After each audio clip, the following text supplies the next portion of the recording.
like to take 79 minutes to share my introduction to the quantified self and self-tracking with you.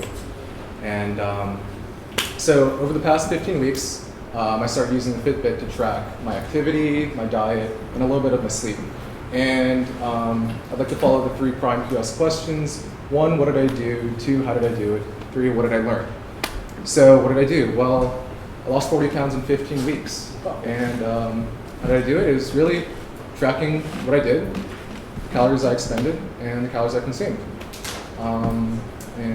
What did I learn? Well, at first I didn't really buy into this quantified self thing. I studied data analysis in school and I love numbers, but it wasn't until I really bought into the Fitbit, started using it every day, getting my brother and my mother connected, that I really started using it. And I'll talk a little bit about the other effects that it's had for me. So let's get started with what I actually did. So here are 3 pictures of me. May 2011, just graduated college. I'm 175 pounds, and my body fat is low enough that I could get a date to a formal. Things are pretty good. But fast forward a year, it's my first year working. I travel a lot, and I was eating at restaurants a lot. Wasn't really regularly exercising. Wasn't watching what I ate, and boom, I'm 214 pounds, and my body fat is over 25%. I kind of had a this moment of. It was actually a random moment. I went to the doctor, stepped on the scale, and the nurse puts the scale at 100 pounds. She goes 100, 150. She goes, okay, 150, same thing, 200, bumps up to 214. And that's when I realized, I've got a Fitbit, it's time to start using it. So 15 weeks later, I've lost over 40 pounds and my body. And I got the ARIA, the Fitbit scale that tracks your body fat in July, and since then I've lost or decreased my body fat by 8%. So that's what I've done.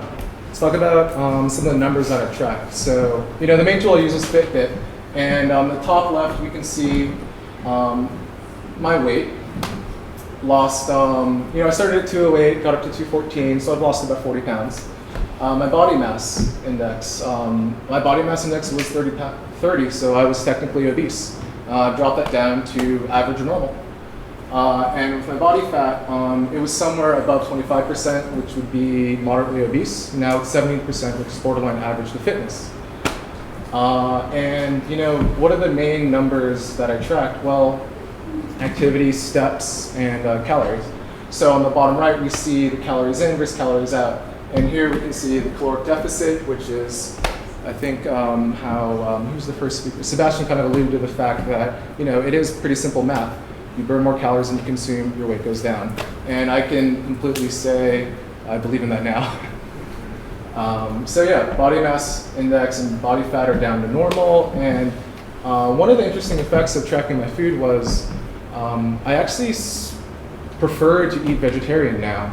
When you have to go to a computer and log the calories that are in a burger or a steak or even any meat, you realize that, well, shoot, veggies are tasty and they're healthy. So, how did I do this? It was really through data-driven habits, and I like to make the distinction between habits and decisions.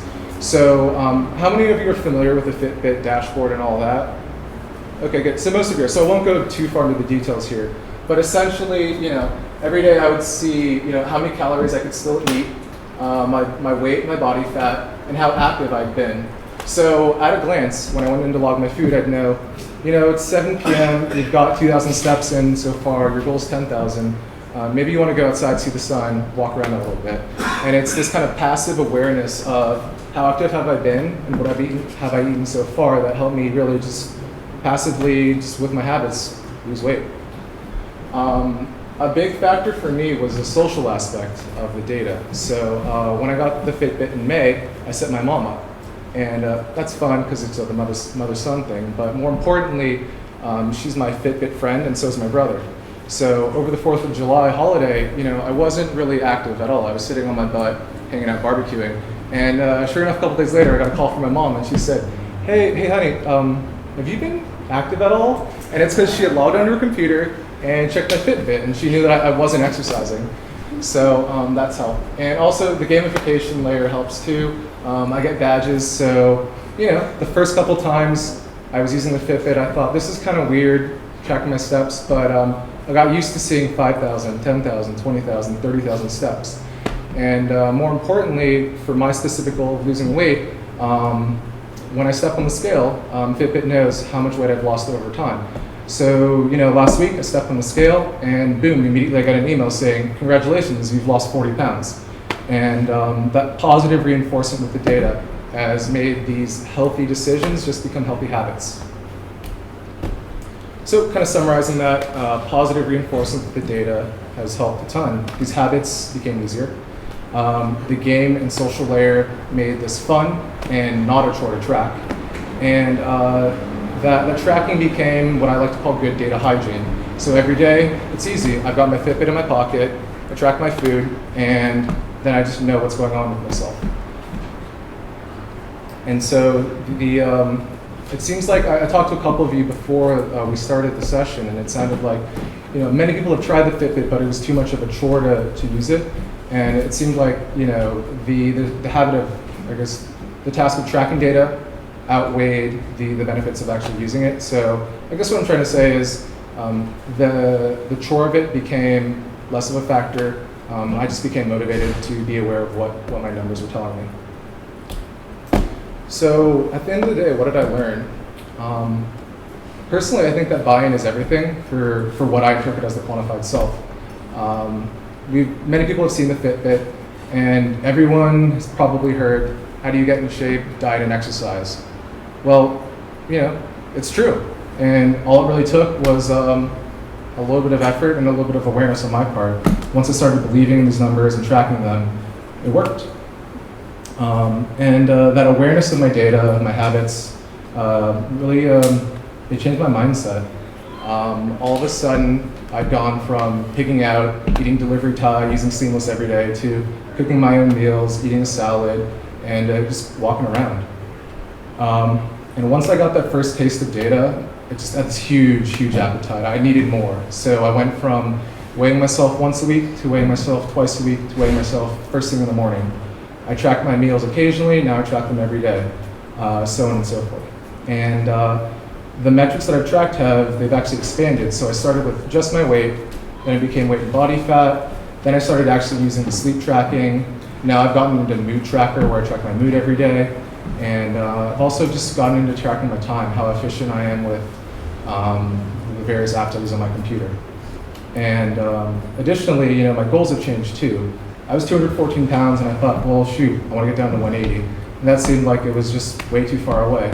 Well, I'm there. Now I want to get down to 170. And I realized that 160 is just as easily attainable. And I hope to run the US half marathon next year. And every day I code an hour to learn Python. So I guess this quantified self, however you interpret it, it's helped me kind of clarify my goals and what I'm trying to do. So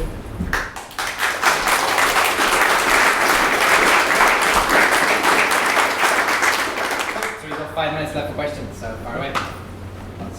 Did you look at the scale when you were doing the recordings? And did you notice it playing, like actually looking at the reading on the scale as opposed to just recording the data affected like either positively or negatively your progress? Sure. Well, I see the measurement on the scale and on my computer every day, so I was acutely aware of it. But I would notice, after outside lands, I've walked a ton, so my weight's gone down, or just been sitting on my computer all day eating food. So I would notice it, and it would actually directly impact what I did.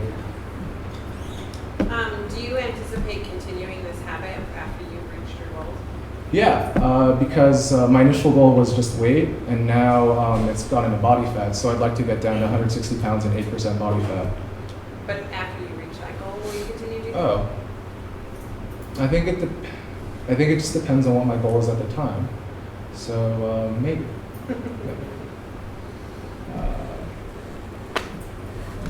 Yeah.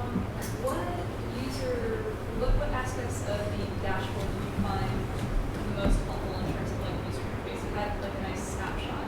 And were there any aspects of the dashboard that you found annoying or just not helpful? So I guess the most helpful, it's really the food plan. I guess the resolution's a little blurred out here, but I guess I have a goal of losing 1.5 pounds per week, which is roughly a 750 caloric deficit per day. So by logging my food and logging my steps, there's this rough estimate of how many calories I can eat in the rest of the day. So that's been the most helpful. And the least helpful, I don't really care how many miles I've traveled. It just doesn't really register with me. Yep. Were you doing any exercises that couldn't be tracked by Fitbit? Let me think about that. I mean, I guess I'm not really logging my core workouts, but most of the stuff I do is running or walking, so that works. So it takes time to do these things. What were you doing in your day before that you are no longer doing in your day now? Sitting. So are you asking how my habits changed? Yeah. Okay. One basic example is I work at a standing desk now. I don't really like the idea of just being idle or sedentary. I guess I'm thinking more like the time it takes to exercise. What activities have you find yourself spending less time doing? Okay, so here's the interesting thing. I don't really exercise that much, to be honest. I hurt my back a couple months ago, and I'm not allowed to run for a while. So really, the primary thing has been watching my diet and walking. So, but another factor is I recently moved from North Carolina to San Francisco, and just being here, I just have to walk around more. So that's another factor. More than the calories, did you track which kind of food you were eating? And you can make any correlation between like more carbohydrates, more fat, what more? So that's something I considered. I am logging specific foods. If they're not in the database, I'll pick something similar. But I haven't gotten to that granular level of detail because I haven't really seen a need to. It's not really my primary goal. But maybe once I start optimizing for body fat, I might consider that. But, What was the question you just answered? I couldn't hear. oh, sure. The question was, you track calories, but did you track things like carbs or protein or Okay. fats? But something interesting recently has been, over the course of August, I've been using Moodscope, which is a website that essentially gauges your mood on a percent from 0 to 100, 100 being best. And I've laid over my mood with the number of steps I've taken, the hours of sleep I've gotten, and my caloric intake. So no direct correlation or causation, but it is somewhat noticeable, right? You know, higher mood, I've generally been more active. Higher mood, I've typically gotten a little more sleep. So maybe, you know, sleep and exercise does make you happier. I'm sorry, are the bars mood and the lines? Oh, yeah, so the red line is mood, and the bars up top are steps per day. Bars here are hours of sleep per day, and this is caloric intake versus exertion. Last question, this one, sorry. You mentioned that you were learning Python as one of the sort of cascading effects of this. Aside from improving your motivation to do that, have you found that this sequence of cascading effects actually results in improved cognitive ability? Repeat the question. Sure. So the question is, you mentioned cascading positive effects on your fitness and your motivations. I guess I'm glad you asked that because I don't fully understand the question. Have you found it improve, say, like your ability to, your cognitive ability? Oh, okay. So has this motivation made me smarter, essentially, or improve my cognition? I would say that I've generally been more just in a better mood because I've got clearer goals, and I think the regular positive reinforcement of steps towards those goals has made me happier. Feeling more control, feeling more. Yeah. Awesome. We're gonna have to cut it off there. Is it urgent? No? Alright.